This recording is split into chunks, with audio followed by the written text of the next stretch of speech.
2, 3. Bienvenidos a este cuarto episodio de Entre Gallos y Nahuales.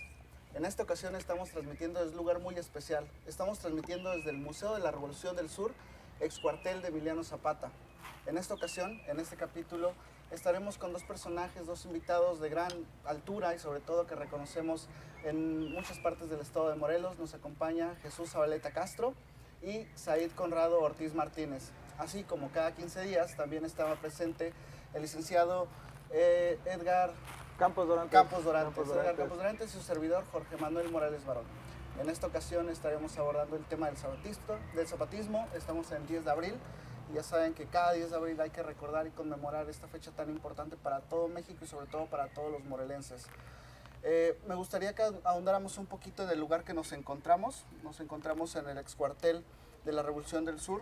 En este caso, Said, ojalá nos puedas dar una pequeña introducción respecto al lugar donde nos encontramos, la importancia histórica y arquitectónica que representa el lugar. Sí, claro que sí. Buenas tardes. Pues ya decía aquí Jorge, nos encontramos en el ex cuartel de Zapata, mejor conocido como Museo de la Revolución del Sur. Y bueno, fue el centro de operaciones del Ejército Libertador del Sur durante varios años, por allí del 1913 a 1919, unos días o unas semanas después de que fuera asesinado el general Emiliano Zapata. Y pues es muy interesante o muy importante para nosotros los tlaltizapanenses y para la gente de esta región del estado, porque a final de cuentas es un testigo fiel de muchas situaciones que acontecieron aquí. Se instaló o se instauró un gobierno revolucionario que buscaba pues mejorar las condiciones de vida de no solo los morelenses, sino de todos los mexicanos.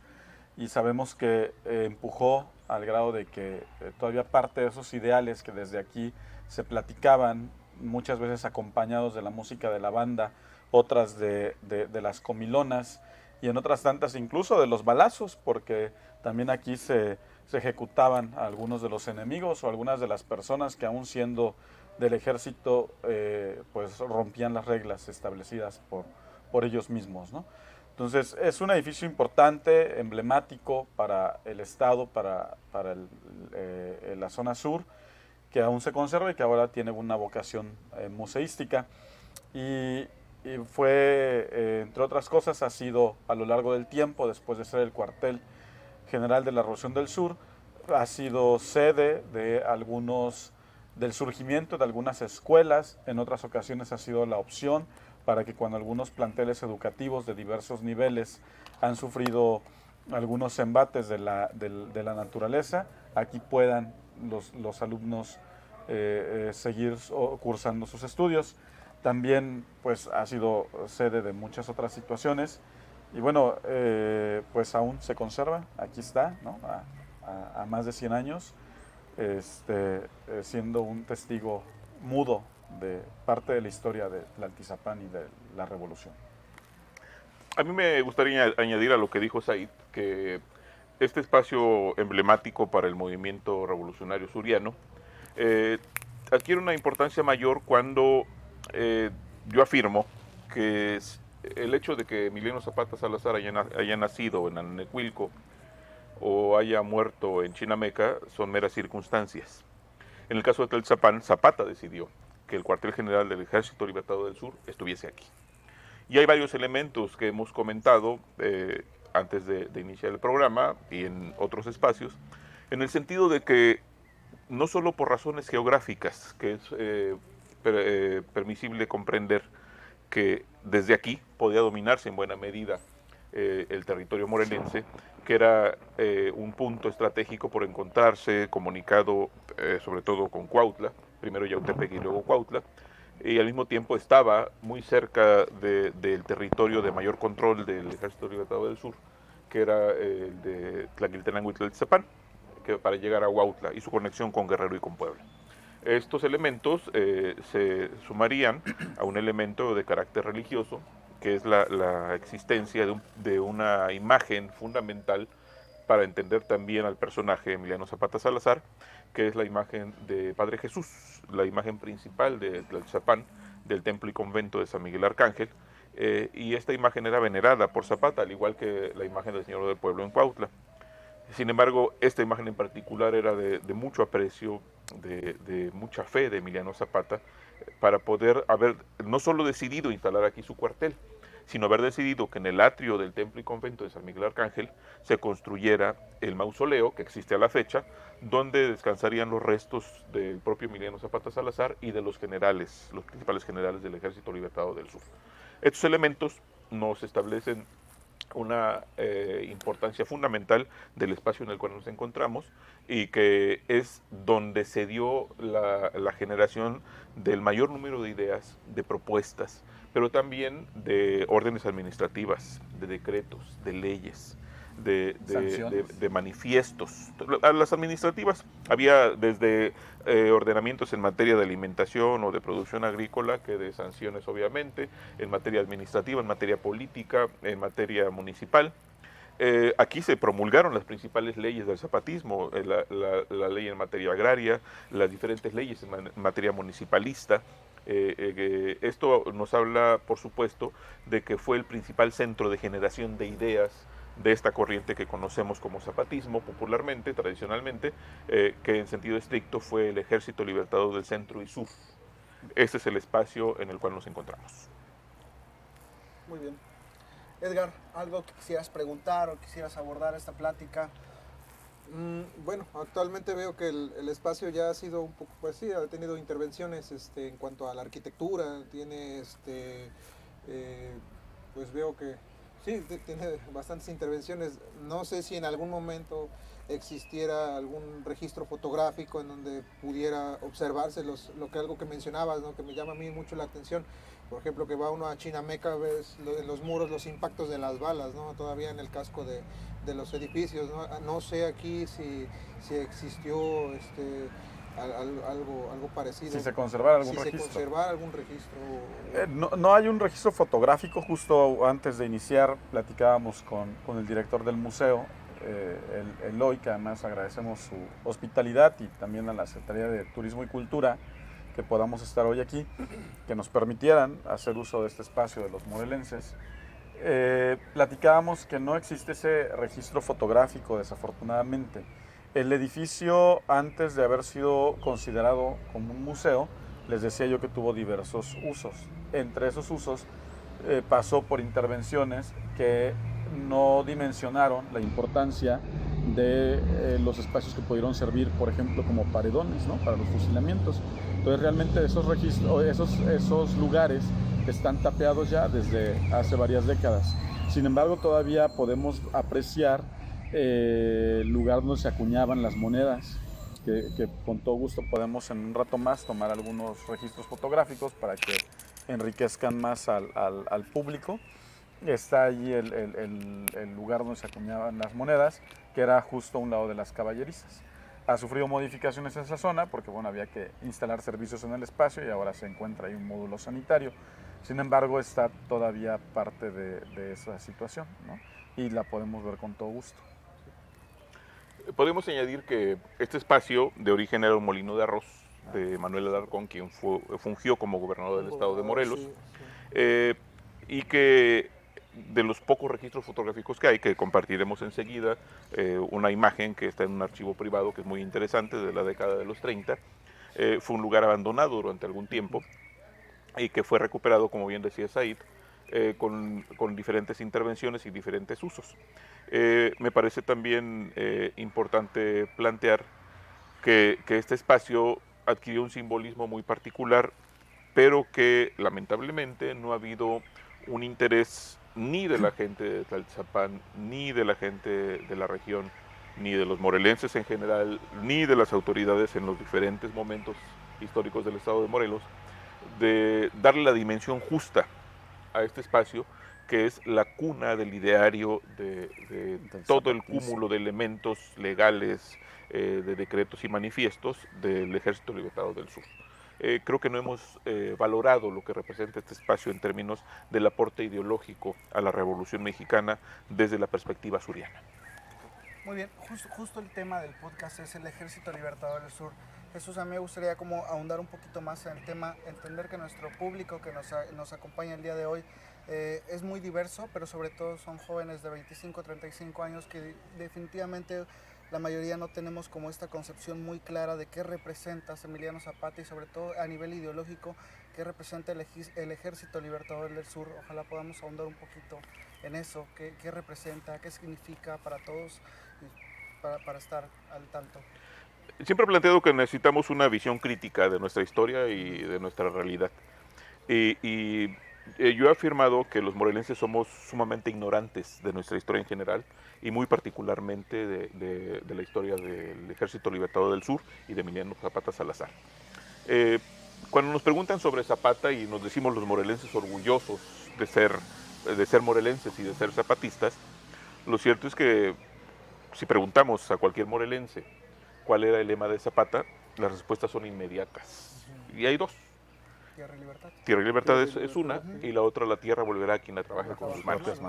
Y eso es una mentira. Ese no fue el lema del Ejército Libertador del Sur. El primer lema que encontramos es el plasmado en el Plan de Ayala, promulgado el 28 de noviembre de 1911, y tiene por lema justicia y ley. Así es. Es el primer lema del Ejército Libertador del Sur. Después, cuando se consolida ya una propuesta organizativa, adquiere dos elementos que tienen que ver con la participación de los idearios de los anarquistas rusos y de los liberales mexicanos del siglo XIX, y se convierte en Reforma, Libertad, Justicia y Ley. Ese es el verdadero lema del Ejército Libertador del Sur. Es el lema con el cual Emiliano Zapata y otros generales firman sus documentos. Entonces, es el primer elemento que tenemos que comprender, que somos ignorantes de nuestra realidad y de nuestra historia. El otro elemento es la imposición que se nos ha hecho de Zapata como un campesino, que era el hombre que desde la tierra, desde arar la tierra, se levanta en armas. Desde el guarache y el calzón. Y esta es otra mentira. Zapata no era un hombre pobre, Zapata no era un campesino, Zapata era un clase mediero rural. Y lo podemos ver no solo en las fotografías, sino en los diferentes elementos de sus relaciones. Si nos remitimos de inicio a la perspectiva iconográfica, Zapata era un hombre que andaba siempre de traje charro, sombreros caros. En ocasiones especiales tenía botonadura de plata su traje charro, botines caros. Gasné de seda. Así es, era un hombre elegante y además un hombre de gustos refinados. Fumaba puro, tomaba coñac. Si bien tomaba cerveza, tomaba refino, tomaba aguardiente, mezcal, también tenía esos otros gustos. Y cerraría esta respuesta de lo que representa el personaje y lo que puede representar para los morelenses, y no solo para este sector poblacional, que bien vale decir, la enseñanza de la historia, en mi perspectiva en México, es un fracaso, porque lo que se nos impone es recordar o memorizar nombres, fechas y lugares, sí. En lugar de pensar en reflexionar de manera crítica en torno a lo que son los procesos históricos. Y tenemos que recordar momentos, cuando lo importante son los procesos, no es el hecho consumado, sino cómo se genera ese hecho, cómo se procesa y las consecuencias del mismo. Bueno, pero me regreso al tema de Emiliano Zapata. Vale traer a cuenta la imagen que conocemos muy divulgada de la comida que se sirve en Palacio Nacional después de la entrada de los dos ejércitos, el encabezado por Francisco Villa y el encabezado por Emiliano Zapata Salazar, a la Ciudad de México el 6 de diciembre de 1914, después de que se genera la Soberana Convención Revolucionaria en Aguascalientes y se traslada a la Ciudad de México habiendo elegido a Eulalio Gutiérrez como presidente provisional de la República, emanado de la Soberana Convención Revolucionaria, y habiendo desconocido a Venustiano Carranza como primer jefe del Ejército Constitucionalista y al mismo tiempo como encargado del Poder Ejecutivo. Si vemos la escena en la cual al centro aparece, por supuesto, el presidente provisional, Eulalio Gutiérrez, aparece a su derecha Francisco Villa, a la derecha de Villa aparece José Vasconcelos, a la izquierda de Eulalio Gutiérrez aparece Emiliano Zapata Salazar. Si vemos, por ejemplo, en un primer momento, porque hay no solo fotografías sino películas, vemos en un primer momento a Eulalio Gutiérrez, digamos que come con con cierta educación de manera suelta. Si vemos el comportamiento de Villa, un hombre que come con total desparpajo, con la boca llena, hablando, gesticulando. Vasconcelos, con una mesura que raya en la cobardía, que raya en la contención, comiendo de manera elegante y volteando a ver con una actitud de desconfianza, sobre todo a Villa, a quien odiaba. Y si vemos a Emiliano Zapata, tomando los cubiertos con mucha finura, con mucha precisión. Cortando pequeños trozos de la comida y llevando esos pequeños trozos a la boca con delicadeza. Eso no nos habla de un campesino rústico que no tenía costumbre de usar cubiertos. Era un hombre que tenía además tratos comerciales con los hacendados. Claro. La relación con la gente del estado de Morelos no solo es en términos de su levantamiento. Previamente él tenía tratos comerciales con diferentes hacendados y una relación muy particular que ha implicado una serie de especulaciones con Ignacio de la Torre y Mier, quien fue yerno de Porfirio Díaz. Al mismo tiempo, Zapata tenía esta perspectiva de ser un personaje con cierta fama por ser un gran montador, no solo de caballos, sino de toros. Era muy dado a la fiesta, de ahí tiene que ver este elemento de la religiosidad y de la festividad, y al mismo tiempo no es, como se ha dicho, un caballerango. No era el encargado de darle de comer a los caballos, era un arrendador, era un experto en caballos, era el hombre que sabía qué tipo de raza de caballos se trataba, sabía cómo domarlo, sabía cómo tratarlo, sabía cómo educar al caballo. Era un hombre experto en el tema. Esta es un poco la realidad de Emiliano Zapata, el personaje que se nos ha presentado siempre como el campesino humilde que se levanta en armas. Zapata tenía otro nivel de conciencia, tenía otra perspectiva desde su papel de clase mediero rural. Bueno, respecto a la entrada de los zapatistas y los villistas en el 14, para nuestro público tlayacapense, yo quisiera aquí recalcar, y a lo mejor Jesús, Said, ustedes podrán, a lo mejor no me van a dejar mentir. Hay una fotografía, y platicaba yo anoche un poco esto con Jorge, que hay una fotografía donde están los zapatistas en Sambors, ¿no? Comiendo claro. En Sambors. Bueno, está el general, entre ellos el general Feliciano Polanco, que es de San José de los Laureles, de Tlayacapan, y Jorge, en cierta manera, un poco sorprendido, me dice, ¿a poco sí?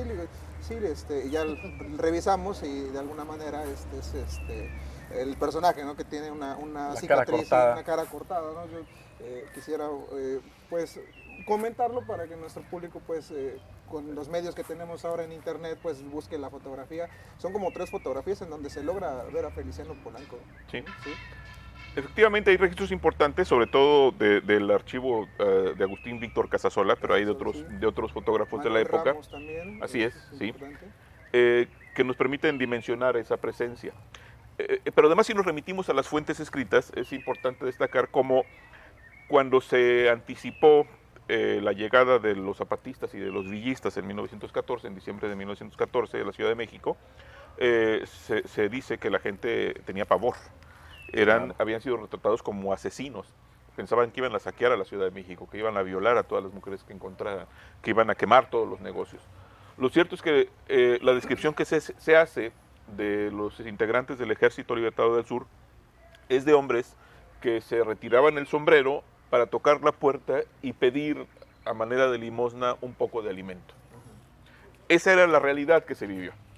Y esto nos habla también de esta falsa visión que se tenía impuesta sobre todo desde los medios públicos, desde los periódicos, de la prensa de la Ciudad de México, obviamente desde la visión del Ejército Constitucionalista y de Venustiano Carranza, de presentarlos como viles, como asesinos, cuando fue otra realidad, fueron respetuosos. Pero además se sentaron las bases de tener cierto orden en la Ciudad de México para controlar los niveles de violencia, los levantamientos, y había castigos severos para aquellos revolucionarios, zapatistas o villistas, que incurrieran en excesos. Así es. A mí se me hace algo muy interesante en cuanto nos platica esta imagen de Zapata que sabía comer con cubiertos, que de alguna manera traía una educación que era visible en ese tiempo. ¿Por qué nos han hecho creer, como jóvenes, al final hemos estudiado en la primaria, en la secundaria, y sobre todo como morelenses, hemos hablado de Zapata y nos han introducido a Zapata desde una persona del campo, una persona que lideró una revolución? ¿por qué nos han hecho creer esta parte, ¿no? de un Zapata, pues un Zapata más cercano a la gente, ¿no? O si era cercano a la gente, no era cercano a la gente, o qué pasó, cómo él fue, cómo se volvió él el referente de este movimiento.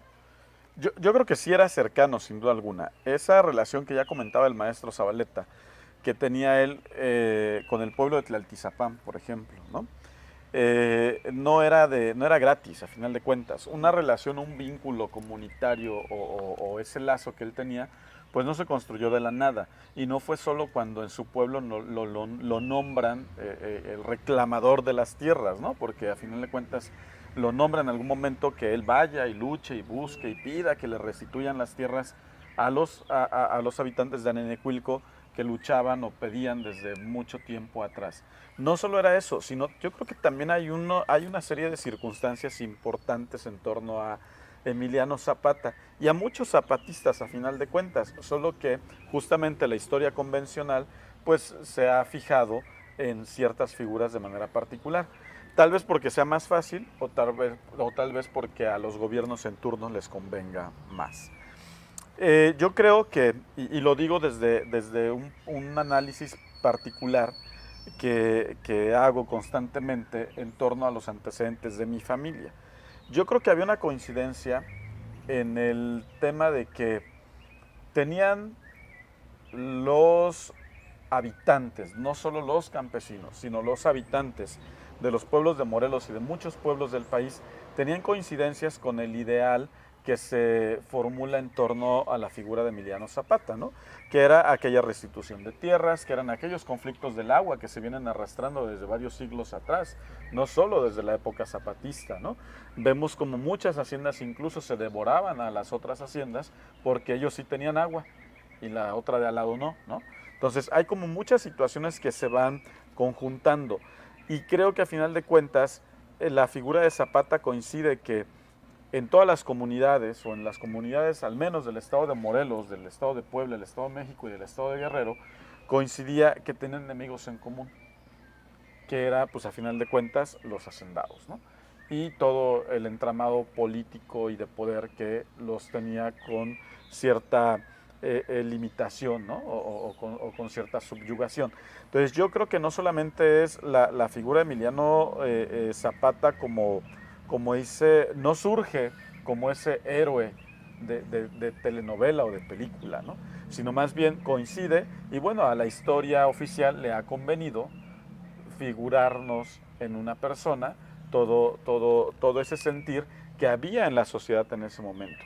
Yo les decía, yo hago una pequeña reflexión en que, por ejemplo, mis bisabuelos inicialmente se van a la lucha, se van, tío Conrado, tía María, se van a la lucha, un matrimonio joven todavía, y a ella la encargan de cocinar, ¿no? Como a muchas mujeres, la encargan de cocinar, pero en algún punto deciden o se dan cuenta que cuando está instalado estratégicamente el cuartel aquí en Tlaltizapán, Ticumán era un punto de cierta debilidad, entonces los regresan a Ticumán, los mandan a Ticumán a que desde Ticumán comanden la distribución de bienes. Sí, pero a final de cuentas ellos ¿qué hacían? No buscaban o no servían solamente a la figura de Emiliano Zapata, sino servían al movimiento revolucionario, que en aquel entonces, si bien el líder era Emiliano Zapata, que había sido puesto por ellos mismos, a final de cuentas el tema era el Ejército Libertador del Sur. Ahora con el paso del tiempo nos han hecho tal vez minimizar la vida, el esfuerzo, la sangre de todos aquellos hombres y mujeres para pues, generar el ideal en una figura que es Emiliano Zapata. Tal vez sea más fácil, ¿no? Concentrar el esfuerzo en uno solo. Tal vez sea más fácil construir la historia a partir de uno solo que reconocer el esfuerzo, la vida y el sacrificio de miles y miles de morelenses. Es la perspectiva que yo considero que puede ser, ¿no? Sin embargo, podemos todos tener una definición diferente, ¿no? De por qué idealizar en una sola persona un movimiento tan importante y tan grande y tan de miles y miles de mexicanos. Pues a mí me surgió una duda cuando ustedes hablan de la religiosidad del general. Respecto a la imagen del Padre Jesús, yo, bueno, la verdad no desconozco esa imagen, no sé incluso en qué festividades, o cuándo es su festividad de esta imagen, cuando se celebra, y hablaban un poco esta cuestión de los jaripeos, porque por ahí alguien ha escuchado, alguien que comenta que parte de las relaciones que hacía Zapata era a través de viajar y De a las los fiestas. pueblos, de los jaripeos, ¿no? Se habla mucho en Playa Capán respecto a esa cuestión, entonces a mí me surgía un poquito esa duda, pero creo que sí ya respondieron. Más bien es la del Padre Jesús. La religiosidad. La religiosidad. El maestro que te hable de Padre Jesús y yo te platico algunas cosas que Ok. apenas he sabido de otras imágenes de Cristo. Ok. Justamente en esta dimensión de la realidad del zapatismo, implica que tengamos que abordar el tema de la religiosidad y de la fiesta. No surge de la nada el personaje de Emiliano Zapata Salazar. No genera relaciones a partir de su levantamiento. Es justamente por esas relaciones construidas con anterioridad, que en términos de compadrazgos, de amistades, Claro. de asuntos comerciales, de la festividad. ¿Qué es lo que sucede en las fiestas tradicionalmente? Es el punto de encuentro desde la perspectiva religiosa, pero también desde la perspectiva comercial. Es donde la gente puede adquirir productos, insumos que habitualmente no existen en el lugar. Y también es un espacio muy propicio para el intercambio y venta de ganado de diversa índole. Claro. Y en otros abordajes es también en el marco de la fiesta que la corrida de toros adquiere una dimensión muy particular. Y esta experiencia de Zapata como un reconocido montador, como un charro consumado, un montador, como decíamos, de caballos, como un arrendador de caballos, y hay una fotografía de Zapata montando un toro, nos habla de un personaje que tenía una presencia importante y un liderazgo, y a donde iba tenía compadres, tenía amigos, tenía socios, y esto también... No solo novias. No solo novias, efectivamente. Y eso también nos habla de esta otra perspectiva del movimiento que no solo involucró a los desposeídos, no solo involucró a los peones, no solo involucró a los campesinos.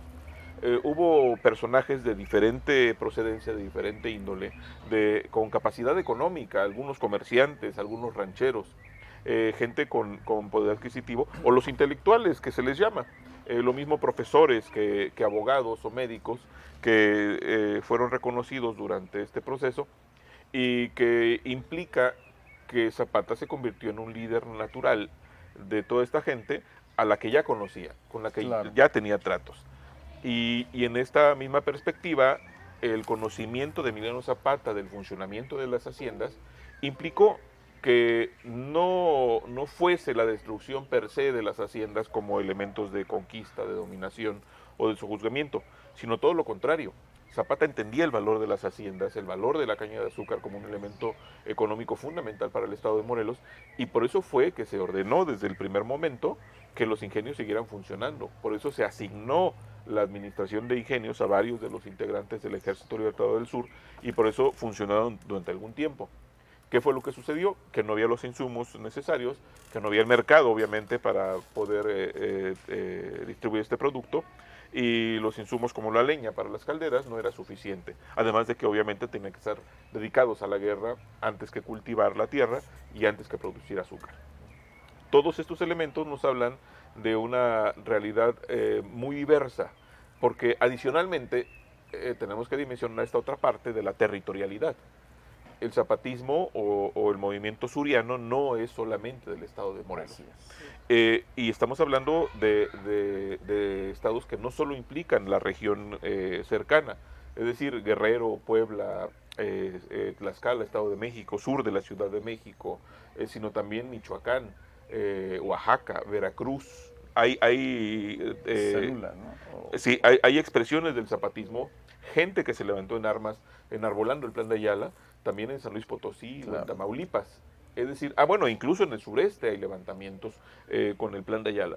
Esto nos habla de cómo una propuesta ideológica en un documento que en mi perspectiva es un documento básico, no es el gran documento que se ha planteado por algunos, no es el documento más acabado de la Revolución Mexicana, me parece que es un documento básico que reivindica el derecho de los pueblos sobre tierras, aguas y montes, el derecho de cualquier mexicano a tener un pedazo de tierra para cultivar, los derechos fundamentales de la libertad. Eso es el Plan de Ayala. Tampoco es el documento que va a cambiar la realidad del país.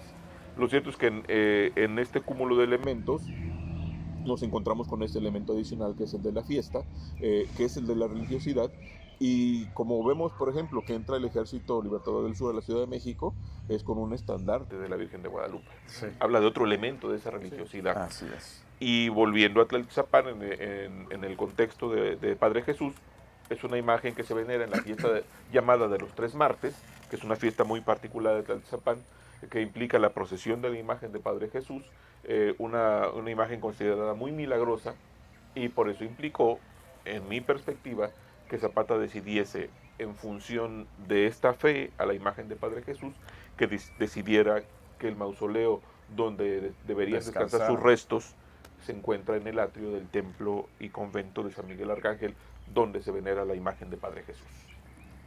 Adicional a que San Miguel Arcángel es el santo patrono de Tlaltizapán y de San Miguel Anenecuilco, ¿no? Que a final de cuentas nace en Anenecuilco, crece en Anenecuilco, y seguramente pues sus primeros acercamientos a la figura de Jesús, de Cristo, como un líder, pues son obviamente en su tierra natal, ¿no? Que es Anenecuilco. Adicional a eso, tiene también o se sabe, ¿no?, de que hay una devoción importante al Señor del Pueblo, que está en Cuautla, a un lado del panteón donde inicialmente es sepultado, ¿no?, y frente a donde, bueno, ahora está su tumba, ¿no?, y su monumento.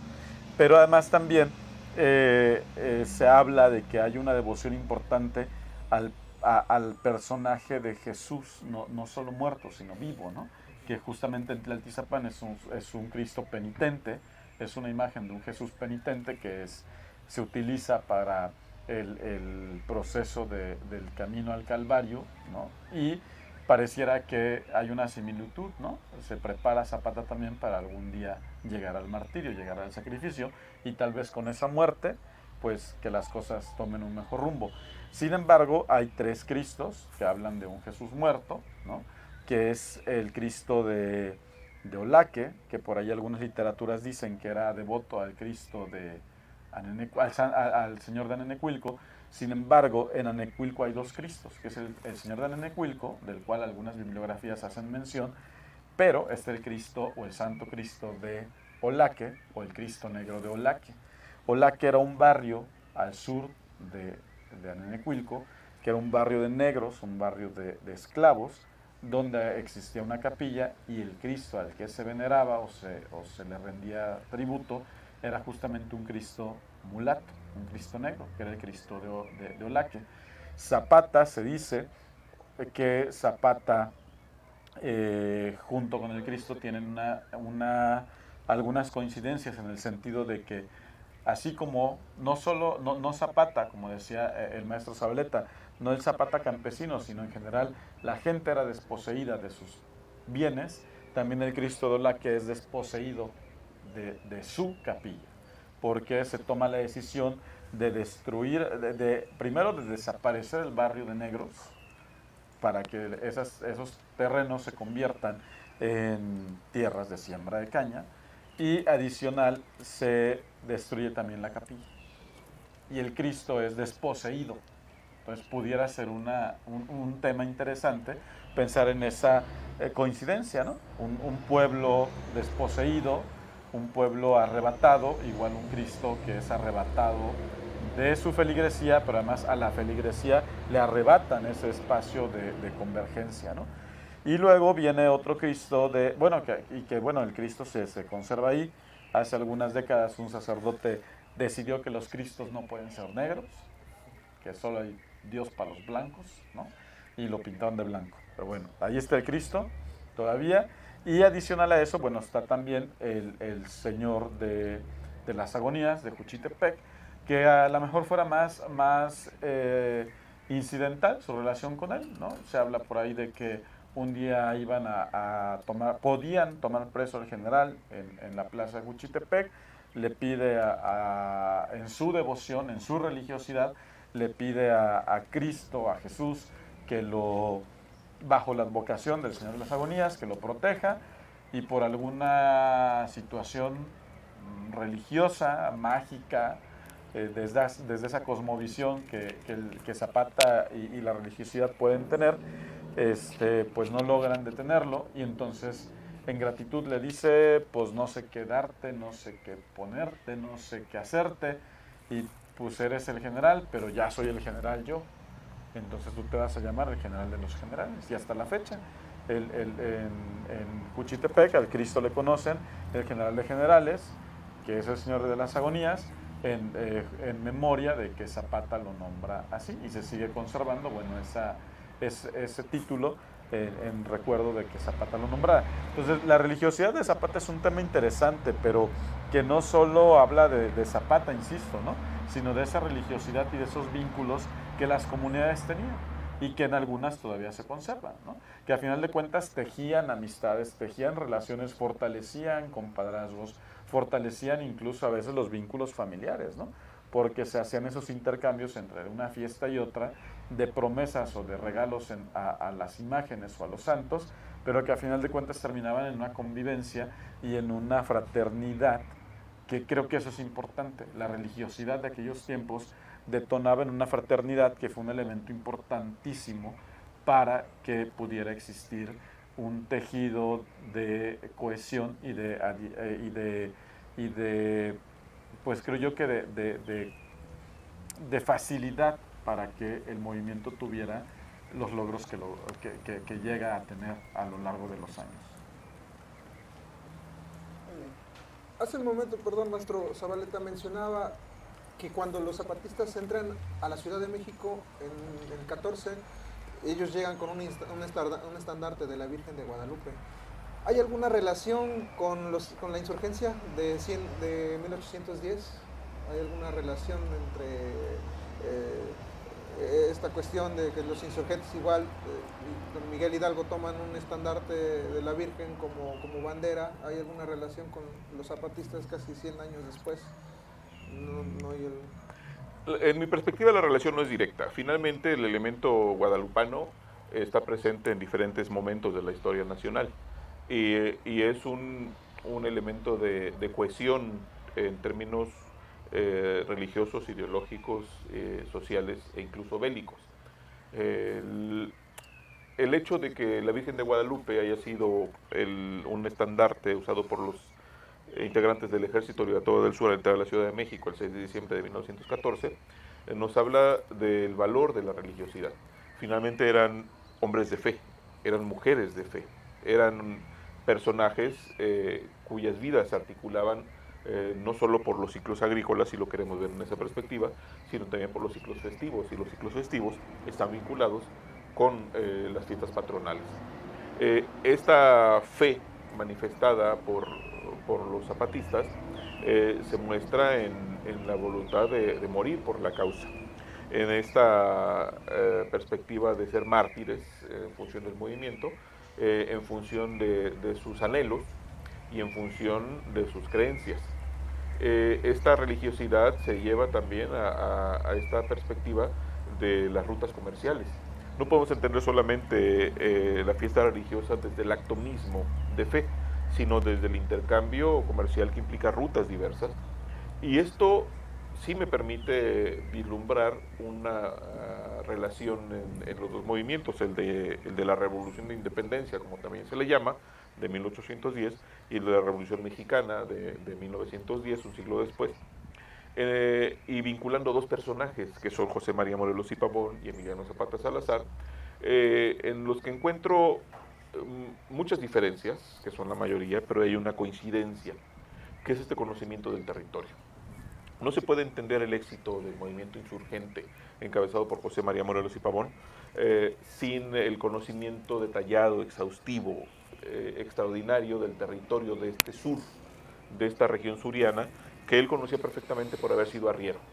No solo fue el sacerdote que tenía esta visión de fe, y que aún así no utilizó el estandarte como lo utilizó Miguel Hidalgo, porque Hidalgo entendió esta parte de la religiosidad como elemento aglutinador para poder sumar a la gente que no tenía conciencia de una revolución independentista, pero que sí podía entender que la invasión francesa en España podía afectar negativamente la religiosidad muy acendrada en el territorio novohispano. En el caso de José María Morelos, entendiendo este conocimiento del territorio, esos conocimientos previos también de los personajes en las diferentes regiones de este gran sur, que va desde Michoacán hasta Oaxaca, pasando por los actuales estados de Guerrero, Morelos, Puebla, Estado de México, permite entender por qué fue exitosa la capacidad bélica de Morelos. Y al mismo tiempo, esto nos explicaría por qué el extraordinario conocimiento que tenía Emiliano Zapata Salazar, que tenía la gente que siguió a Emiliano Zapata Salazar, del estado de Morelos, de Puebla, de Guerrero, de Oaxaca, de Tlaxcala, del estado de México, del sur de la Ciudad de México, en términos de los tratos comerciales, en términos de la religiosidad y de las fiestas tradicionales, de las fiestas patronales, permitiría comprender por qué el éxito de estos ejércitos que están relacionados, por supuesto, con el conocimiento detallado del territorio. Muy bien, Said. A mí me gustaría preguntar, por ejemplo, ¿qué es lo que pasa después de la revolución? Si tienes algún contexto, alguna historia, algún pensamiento específico, ¿qué pasa después Mira, de la revolución? hay un documento, un texto que justamente el 15 de abril de 1919, desde este lugar, desde el cuartel general del Ejército Libertador del Sur, firman, y lo platicábamos hace rato con Jesús Zabaleta, firman todos.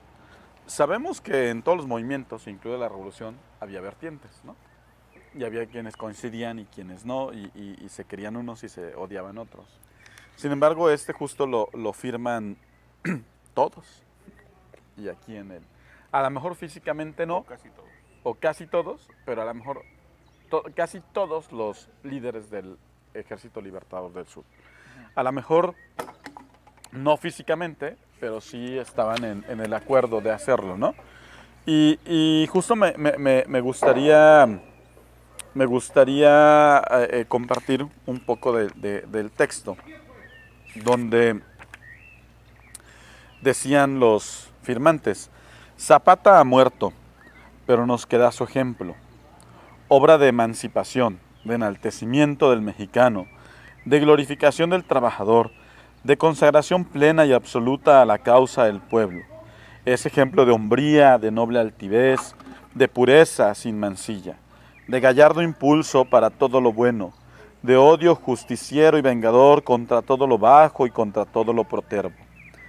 Tenemos una triple tarea: consumar la obra del reformador, vengar la sangre del mártir, seguir el ejemplo del héroe. Y esa tarea la hemos de cumplir a despecho de retardarios y de traidores. Por encima de la perversidad de Carranza, de la felonía de Pablo González y de Guajardo, de la miserable vileza de los estafadores que hoy manchan los más altos sitiales de la República. No es la primera vez en nuestra historia que, bajo las balas de la traición, cae la cabeza de un gran apóstol. Y firman, entre todos, y justamente dicen dos cosas importantes.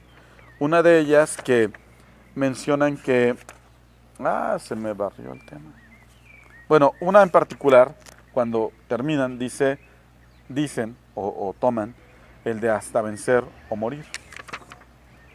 Firman entre ellos Genovevo de la O, Gildardo Magaña, Gil Muñoz, Zapata, Gil Muñoz Zapata, ¿no? Y bueno, que es Antonio Díaz Soto y Gama, que en algún momento de la activación sabíamos que tenían ideas contrarias a pesar de ser surianos, ¿no? Pero bueno, yo creo que además surgen situaciones interesantes. Creo que en muchas comunidades, a raíz de situaciones de análisis, como el ejemplo de este edicto, de este documento, a nivel comunitario sí surge una reestructuración social o sí existe como una reorganización, porque a final de cuentas ellos también idealizan. Hace rato yo decía, al gobierno le ha convenido que concentremos nuestro ideario histórico en base a una figura, pero también creo que a las comunidades se les facilitó en torno a una figura idealizar un movimiento. Tristemente hoy podemos ver que el ejido, la ley le permite hacer uso de cambio de suelo. Solo con que levanten la mano unos cuantos. Justamente hoy podemos ver que el agua de la mayoría de ríos, manantiales y cauces está contaminada. Y eso no es culpa ni del ejido comunal ni del ejido agrario. Eso es culpa de cada uno de nosotros. Porque se nos hace bien fácil ir y tirar la basura. O se les hace muy fácil a algunos micro o grandes empresarios hacer un vertedero de sus pudedumbres en nuestros cauces. Pero además también a los que lo vemos se nos hace bien fácil quedarnos callados.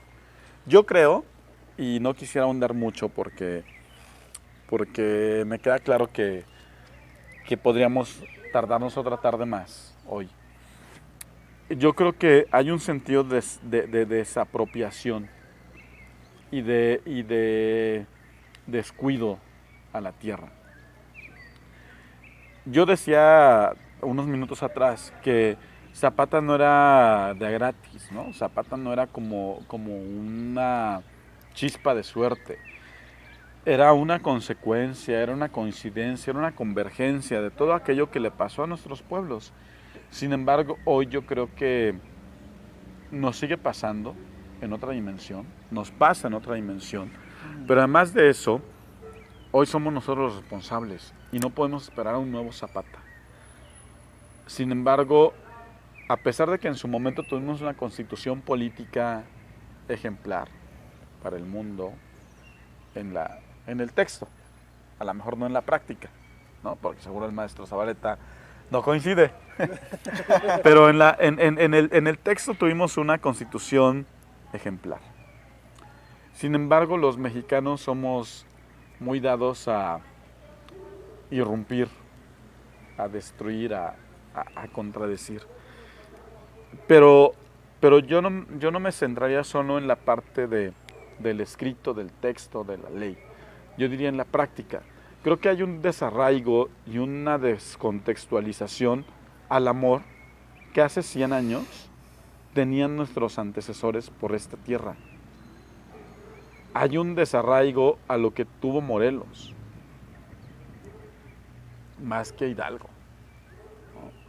Hay una desvalorización de los árboles, del aire, del sol, del amanecer, del anochecer, que es importante que dimensionemos, que nos está llevando hacia un rumbo donde ya no habrá revoluciones que nos salven, porque estamos cada día más, desafortunadamente, matando a la madre tierra, chingándonos a la naturaleza, contaminando a los ríos, destruyendo a los manantiales. Y eso no ocupamos de un Zapata, ocupamos de nosotros mismos para entender que de nada sirvió que nuestros abuelos o nuestros bisabuelos hayan muerto fusilados, siendo zapatistas o siendo carrancistas o siendo pelones. Hoy no tiene sentido una revolución donde nosotros mismos la estamos llevando al fracaso, donde esa historia a 100 y tantos años de la muerte del general no tiene sentido, porque nosotros lo seguimos asesinando. 103. Y seguimos, 103 años, que seguimos asesinando la memoria del general. Y seguimos asesinando la memoria de nuestros antecesores que lucharon a un lado del general. Y seguimos asesinando a nuestra madre tierra.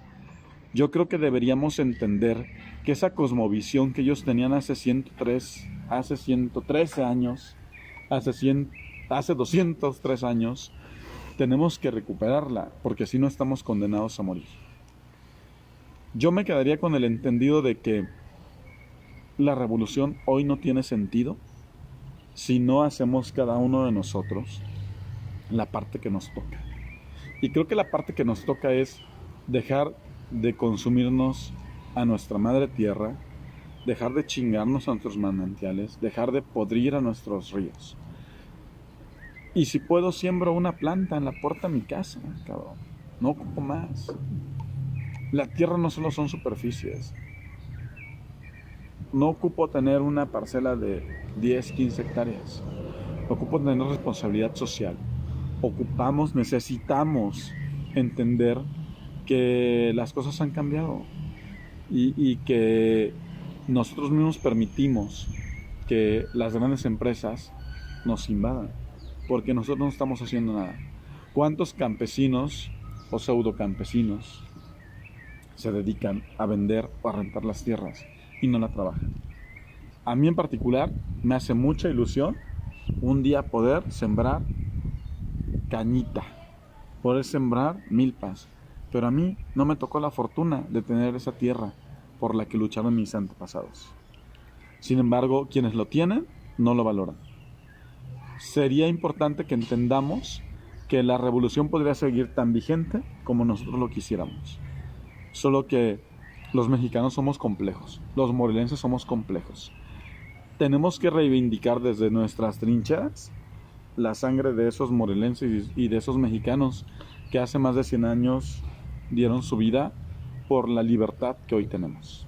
En este caso, Jesús, a mí me gustaría que pudiéramos abordar cómo ves estas dos figuras que nos deja el zapatismo, que a lo mejor nosotros los entendemos, que es los comuneros y los ejidatarios. Bien, en sentido estricto no es un resultado del movimiento suriano, es parte de un proceso sobre la tenencia de la tierra que implicaría una revisión histórica de la tenencia de la tierra previo a la conquista, después de la conquista de toda la colonia y en el siglo XIX y después en el siglo XX. Esta visión agrarista no es solo del zapatismo, sin embargo, es la principal bandera del zapatismo.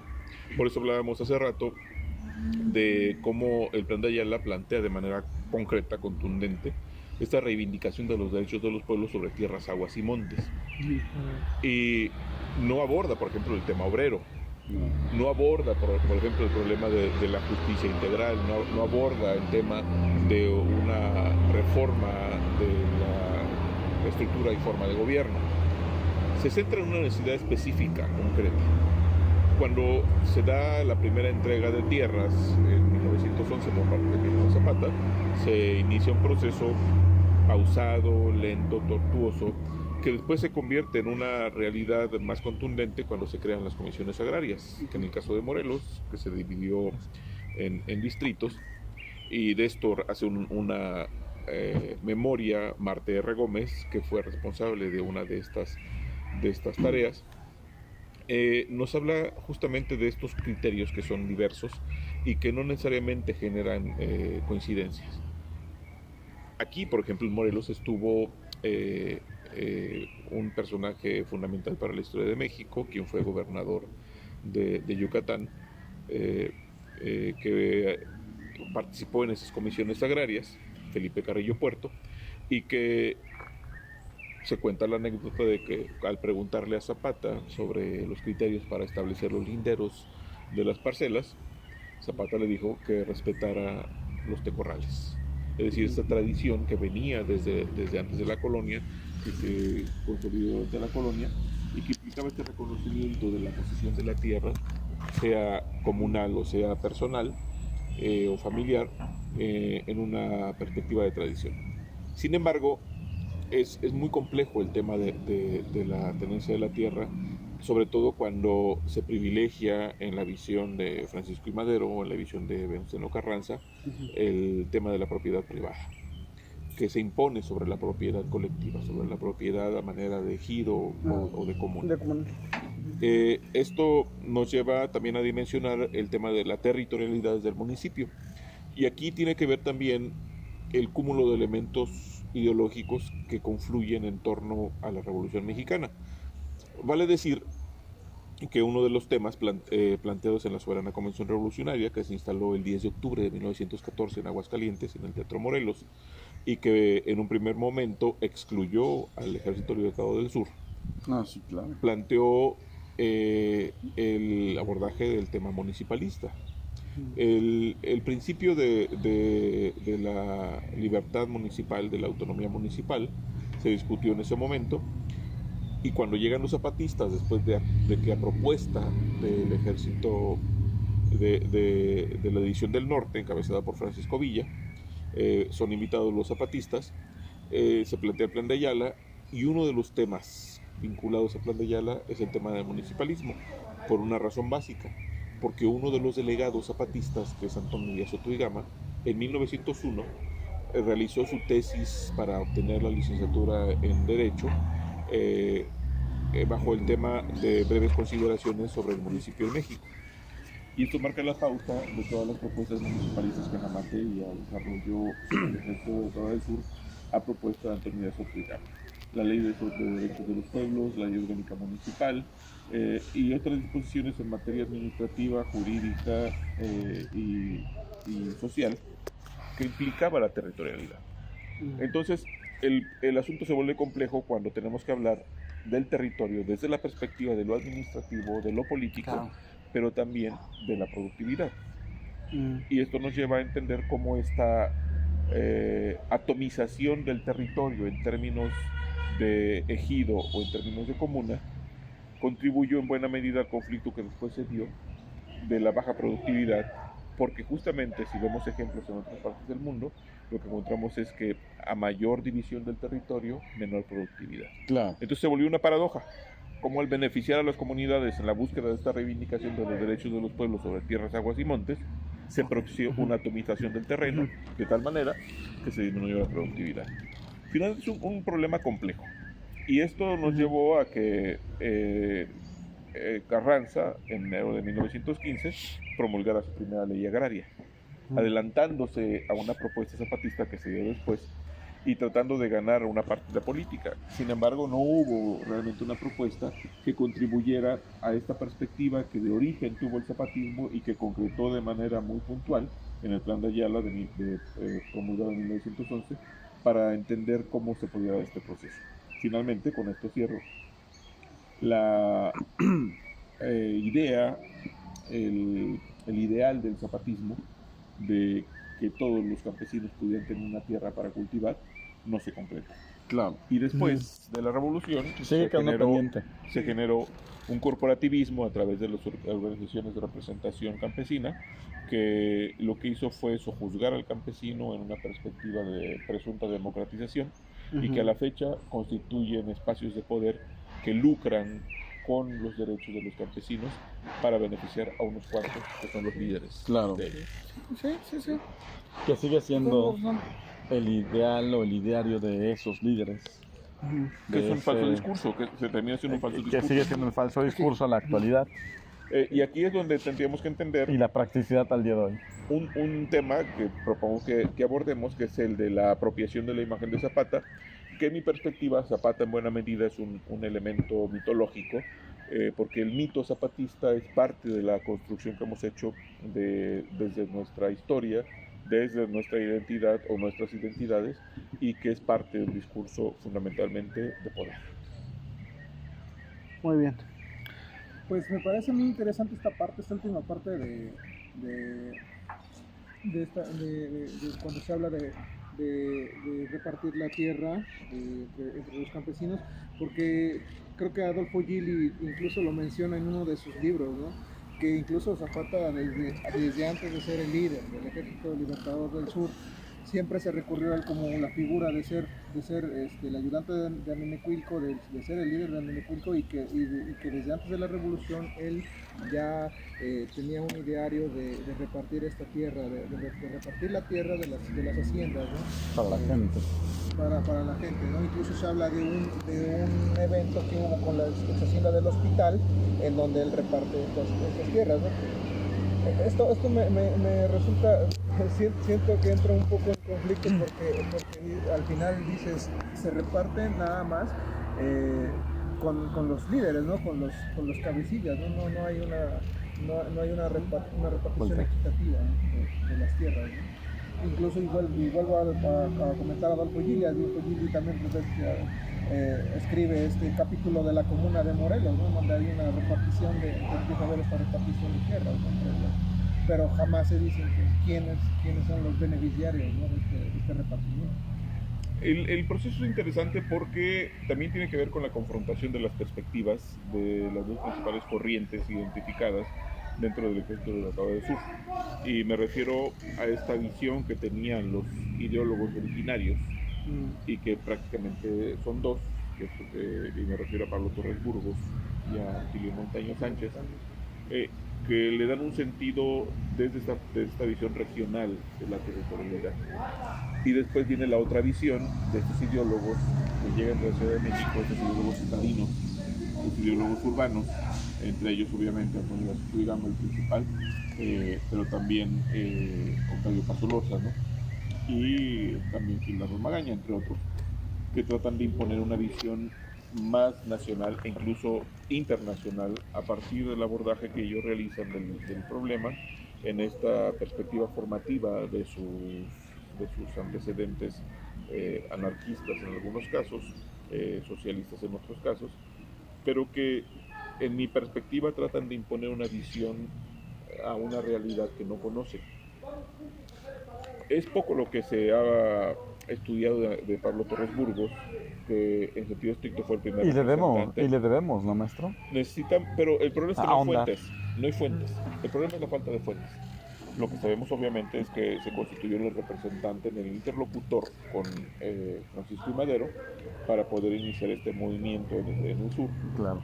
Y que ante las diferencias que tiene no solo con Zapata, sino con otros alzados que parten del levantamiento que se da en la villa de Ayala en 1911, se genera una dinámica de confrontación, él rompe con el movimiento y quien queda como el ideólogo y redactor del Plan de Ayala adicionalmente es Atilio Montaño, que se confronta con esta idea de la intervención de los ideólogos citadinos que tienen una propuesta más integradora de todas las corrientes de pensamiento del país. Cuando llegan a la Soberana Convención Revolucionaria, hay una lucha de ideas, una confrontación de propuestas que derivan en un proceso prolongado que concluye en Morelos con la publicación en Jojutla el 18 de abril de 1916 del programa de reformas político-sociales de la Soberana Convención Revolucionaria, que lo que pretende este programa, la integración de todas las propuestas ideológicas de todas las corrientes de la revolución, aun cuando ya no están presentes, que habían coincidido inicialmente en Aguascalientes en 1914, pero que se fueron separando por diferentes razones y fundamentalmente por intereses políticos. Algunos rompieron inicialmente con Carranza, otros regresaron con Carranza, otros se mantuvieron al margen, otros trataron de generar otras propuestas. Lo cierto es que este documento trata de integrar estas visiones desde la perspectiva de los derechos agrarios, los derechos laborales, los derechos incluso de las mujeres. Ahí puede considerarse una propuesta de avanzada. En materia municipal hay un apartado, en materia educativa hay otro apartado, en materia administrativa, en materia de municipio libre. Es decir, todo este cúmulo de elementos nos lleva a una diversificación de la propuesta del Ejército Libertador del Sur que no necesariamente genera una visión integradora. Y termino con lo siguiente. El tema de la tenencia de la tierra está abordado en diferentes perspectivas, pero cuando se concreta tras la muerte de Zapata esta distribución de la tierra, se hace con fines finalmente de control político. Y esto nos lleva... Hay que terminar el movimiento. No, lo que pasa es que no se puede terminar. No. Dabas un ejemplo de cómo las tierras fueron... se les asignó un fin diferente. Al que originalmente tenían. Y lo he visto en la historia reciente cómo hay un aprovechamiento de aquellos hombres o mujeres que heredaron la tierra, cuyos hijos decidieron no trabajarla, decidieron migrar, decidieron dedicarse a otras tareas, a otros oficios, y estas parcelas, estos predios, son aprovechados por los líderes campesinos.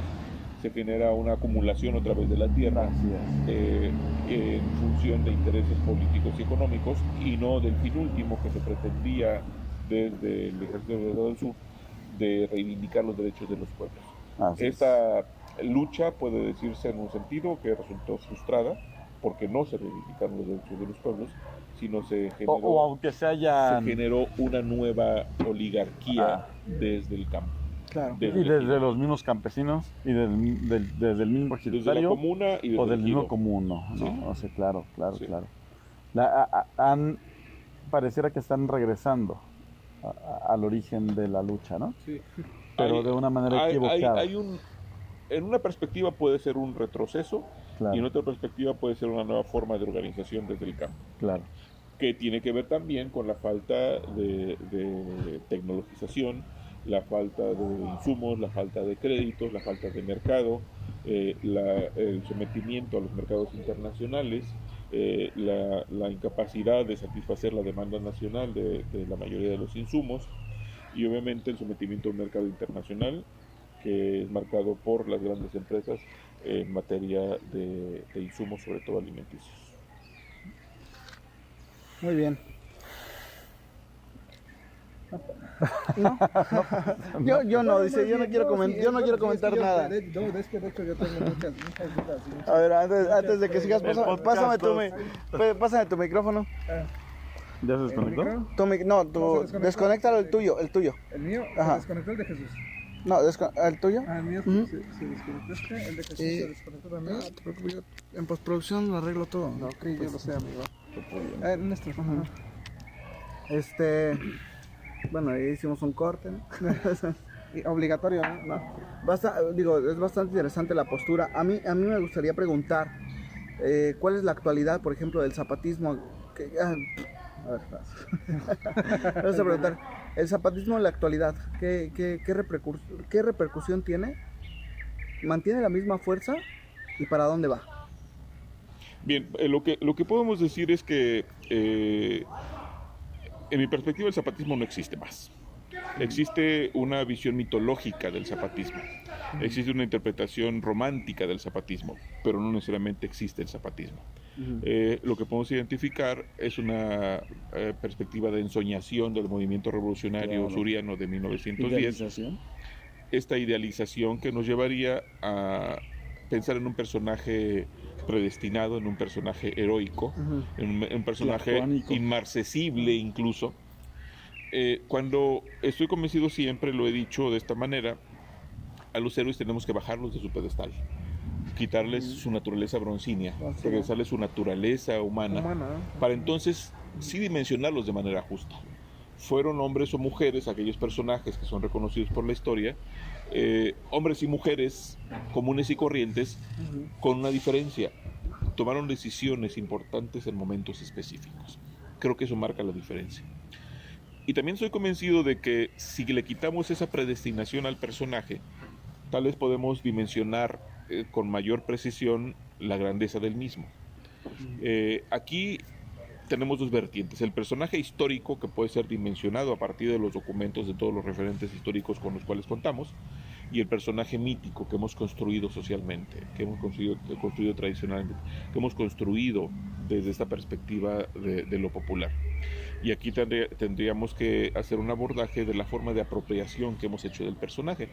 Yo he hecho una síntesis de cómo, por ejemplo, en términos de usufructo político, el personaje Emiliano Zapata Salazar ha sido negro para los anarquistas, rojo para los comunistas y fue verde para los priistas en su momento. ¿Y azul? Justamente Azul iba a esta para los parte. comunistas. Como en Morelos, de manera particular, fue primero amarillo para los perredistas o fue azul para los Y desde ahí panistas. surge el... Pero también tenemos al Zapata, que tiene un pasamontañas y que tuvo una utilidad política. El Zapata del Ejército Zapatista Liberación Nacional, o igual esta perspectiva urbana del Zapata Punk, con su peinado característico de esta corriente, e incluso Zapata ha adquirido ya características de la diversidad sexual, en un Zapata multicolor. Zapata es utilizado por quien decide utilizarlo. Zapata es tal vez el personaje más público y más manipulado en nuestra cultura y en nuestra historia. Y lo mismo es utilizado para intereses de derecha que de izquierda. Lo mismo es utilizado para fines comerciales que políticos. Bueno, un familiar de Emiliano Zapata hizo el registro del apellido como marca. Y esto nos habla de cómo sí ha servido para diferentes intereses. ¿Para qué sirve Zapata? Zapata sirve para hacer tesis de licenciatura, de maestría, de doctorado, sirve para hacer seminarios, sirve para dar conferencias, Zapata sirve para hacer homenajes, Zapata sirve para hacer un programa con el cual estamos, finalmente. Zapata es el... Zapata se ha convertido. Gracias, Zapata. Gracias, Emiliano. Es un elemento que es utilizado Emiliano, como te decía mamá Chepa. Para los cuates, ¿no? por todos. No, mamá Chepa le decía Emiliano. Por todos. Y esto es una parte de sus procesos de apropiación, Claro. como esta perspectiva colórica del personaje es una perspectiva también ideológica. Y lo cierto es que lo que menos hacemos es conocer al personaje, y lo menos que hacemos es conocer el movimiento que representó y a todos los otros personajes que participaron con él. Claro. Nuestro deber como mexicanos, como morelenses, como surianos, debería estar encaminado a tratar de conocer ese proceso. Ese gran proceso que involucró a Emiliano Zapata Salazar, porque Que no es solo él. justamente iba a mencionar al libro que tenemos enfrente, Raíz y Razón de Zapata. Es una edición que hicimos en 2010. Es una edición facsimilar de la edición que en 1970 La original. hizo la comisión, no, la original es de 1944. Claro. Esta es la segunda edición de 1970 que hizo la Comisión Federal de Electricidad. Y lo que hace el autor, Jesús Otelio Inclán, un profesor normalista, primero es el maestro que decide ir a la raíz y se va a Nenecuilco a conocer los documentos originales que después Desaparecen. y reaparecen posteriormente, que mantuvo bajo su resguardo Francisco Franco, y que están siendo investigados y catalogados en los últimos años. Este libro es una biografía que paradójicamente no es una biografía, y me parece que eso le da un valor adicional, porque los primeros 2/3 del libro se dedican a reflexionar sobre la historia de la región de Nenecuilco, desde la época prehispánica, pasando por la colonia, entendiendo esos procesos y esos personajes que fueron construyendo esta lucha, esta resistencia en torno a la invasión de las tierras, en torno al usufructo del agua, de los derechos civiles de la época. Y el último tercio se dedica a hablar del personaje que nos ocupa, Emiliano Zapata Salazar. Y de lo que nos habla este libro es de ese árbol señero, como lo menciona Otelio Inclán, que es Emiliano Zapata, ese árbol señero del cual hay que conocer sus raíces. Y por eso el título Raíz y Razón de Zapata. Este libro nos permite el abordaje de ese origen, de esa raíz y de esa razón, de sus motivos que Zapata tuvo para lanzarse a la lucha. No es que haya surgido de la nada, Claro. es resultado de diferentes procesos evolutivos en la historia, No es mágico. para que él haya sido el articulador de un movimiento que trascendió la historia del siglo XX. Y terminaría mencionando el hecho de que en esta construcción del mito han participado incluso historiadores profesionales reconocidos como el propio John Womack, y aquí solamente hago una acotación para poder hablar de otros historiadores. Womack publicó su obra Zapata y la Revolución Mexicana en 1969. El mismo año se tradujo al español porque la publicó en inglés. En inglés. Y en la edición de 2017, bajo el sello del Fondo de Cultura Económica, Womack hace una aclaración. Es decir, 48 años después de la primera edición y de la primera traducción al español, hace una aclaración. La introducción del texto de Womack dice que se refiere a la historia de unos campesinos que no querían cambiar. Sí, lo dice claramente, sí. Sin embargo, 48 años después, Womack corrige al traductor y dice que no se tradujo correctamente y que no quiso decir lo que dijo. Entonces dice que la traducción real es la historia de unos campesinos que no querían irse de donde estaban. Claro. Y esto nos cambia radicalmente la perspectiva nos cambia radicalmente el abordaje de La interpretación de la percepción historia. de Bauman y de la historia. El Que pro- muchos años estudió así, Durante casi 50 años. 5 décadas. Mucha gente hasta lo dio, perdón que haga un paréntesis, porque conozco gente que estudió sociología en la escuela de Cuautla y nos decían, es que tenemos profesores que nos Womack. enseñaron a odiar a Womack y Sí. nos hicieron odiarlo por Claro. por esto y lo otro. Sí, ¿Sí? lo cierto es que Womack marcó una línea de pensamiento que generó interpretaciones equivocadas de la historia Claro. del zapatismo, de la historia del Ejército Libertador del Sur. Y esto es un ejemplo de muchos que podemos dar de cómo esta mitología creada en torno al zapatismo, en buena medida se genera desde la historiografía. Claro, Desde los especialistas en historia se ha generado este mito, claro. esta visión idílica, y hace poco participamos en un homenaje a Francisco Pineda, que me parece que es el más, de los últimos historiadores, es el más importante, en función de haber hecho la más exhaustiva investigación documental de las últimas 5 décadas, y que implicaría una interpretación nueva. Sin embargo, su discurso apologético nos lleva a sobredimensionar al personaje, nos lleva a dimensionar en una perspectiva de bondad prácticamente al movimiento y de una victimización de los zapatistas, de los surianos, desde el ejército federal. Esa es otra visión de la mitología, donde hay una perspectiva de victimización, donde hay una visión de los buenos y los malos, y donde pareciera que no es cuestionable la lucha suriana desde el Ejército Libertador del Sur. Hay mucho que decir al respecto, hay que leer a muchos autores para poder tener elementos de juicio. Podríamos tener un capítulo adicional, maestro. Yo creo que hay muchos capítulos muchos. con muchos Muchos, otros Y sobre opinadores. todo porque es muy interesante también lo que, perdón que te interrumpa tan abruptamente. Maleducado. Es que hace rato que hablaba de cara rajada, ¿no? Feliciano De Polanco. Feliciano. Feliciano Polanco. Hay muchas cosas interesantes. Digo, a lo mejor hoy hablamos desde nuestro sentido suriano, tú y tu servidor, pero sería muy interesante, creo yo, que hoy surgiera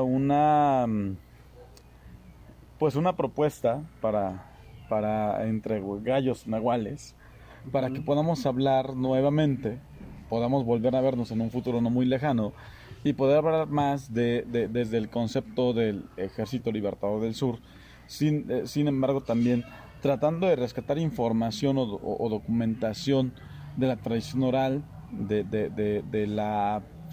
de lo que aquello que nos han transmitido o les han transmitido sus viejos en aquella región, ¿no? Creo, digo, te interrumpí abruptamente porque pero o lo decía en hay- este hay momento razón, o se me hay razón. olvidaba. Yo propondría que pudiésemos remitirnos a otras fuentes y doy dos básicas. La primera, hablamos antes de iniciar este programa, es Los Crímenes del Zapatismo, una Sí, obra es publicada, interesantísimo. escrita y publicada en 1912 por Antonio Melgarejo, que nos da otra perspectiva del zapatismo, esa perspectiva de crueldad, de violencia, de crimen, de violación, de crucifixión, que hicieron los zapatistas, de personajes a quienes odiaron. Estoy hablando de los jefes políticos, de los presidentes municipales, de los jefes militares. Y la otra perspectiva es la de los testimonios todavía inéditos, que son pocos. Puedo comentar que estoy trabajando con la transcripción de un testimonio inédito de un militante, de un miembro del Ejército Libertador del Sur, que fue Eduardo Adame Medina, que él nació en Atlacomulco y vivió en sus últimos años en Tlaltizapán. Y él escribió en 1941 un testimonio que es un texto de 131 Te fojas. ayudamos, ¿qué hay que hacer? 131 fojas, No, tamaño no te oficio. pongas sensible, ¿qué hay que hacer? No, estoy hablando del personaje. Con la paleografía. Y que, no es paleografía porque es un mecanoscrito.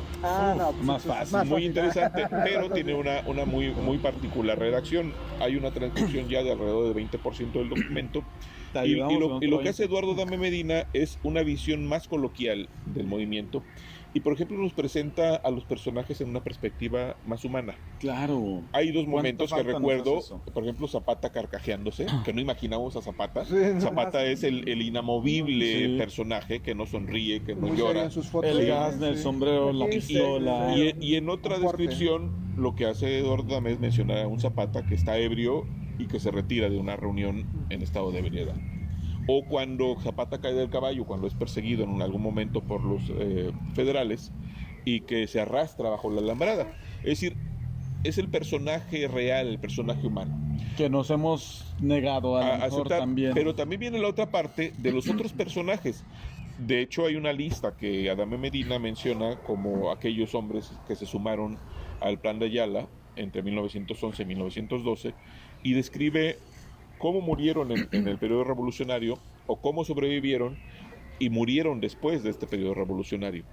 Y de algunos hace una desmitificación. Por ejemplo, en el caso de Clicerio Alanís, general brigadier originario de Jutepec, que incluso un gobierno municipal declaró año del general del brigadier Clicerio Alanís para conmemorar a este gran héroe de la Revolución Mexicana.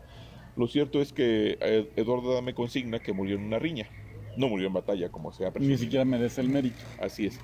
O en el caso de Tlaltizapán, cuando hace referencia a la toma de la hacienda de Santa Rosa 30, que se le ha atribuido al personaje conocido como el Mole, y lo que dice... Compadre de general, ¿no?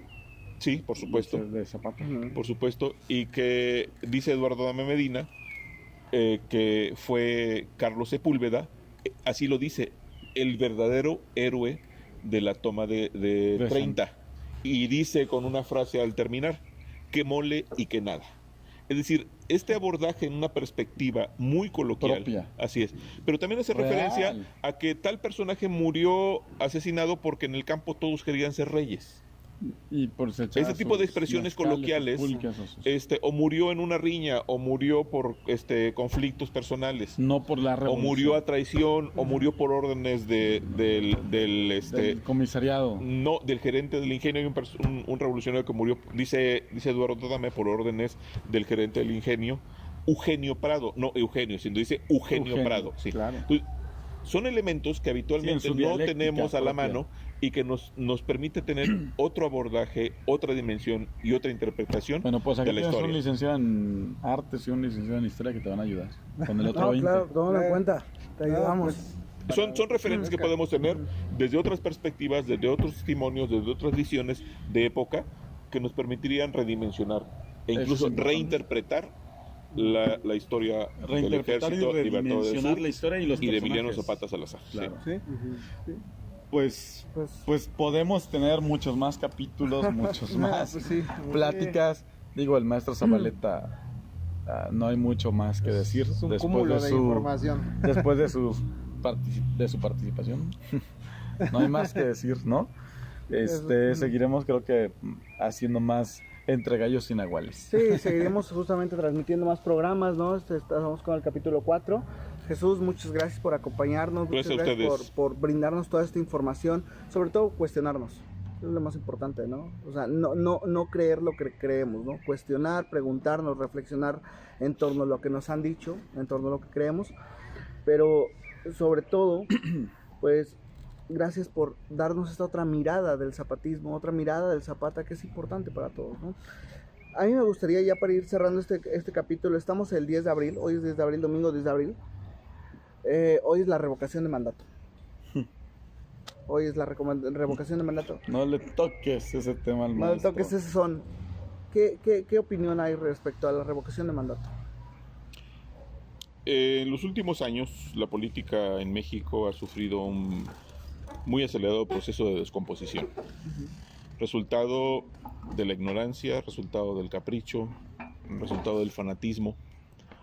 Y lo que ahora vivimos, y que es lo que algunos llaman 4T, la cuarta transformación, no es otra cosa sino un discurso vacío, es un discurso falso, que en este ejercicio que se realiza este domingo 10 de abril, que coincide con la muerte del de hecho con dos referentes, coincide con el Domingo de Ramos, que es fundamental en nuestra cultura, claro, y con la muerte de Emiliano Zapata Salazar.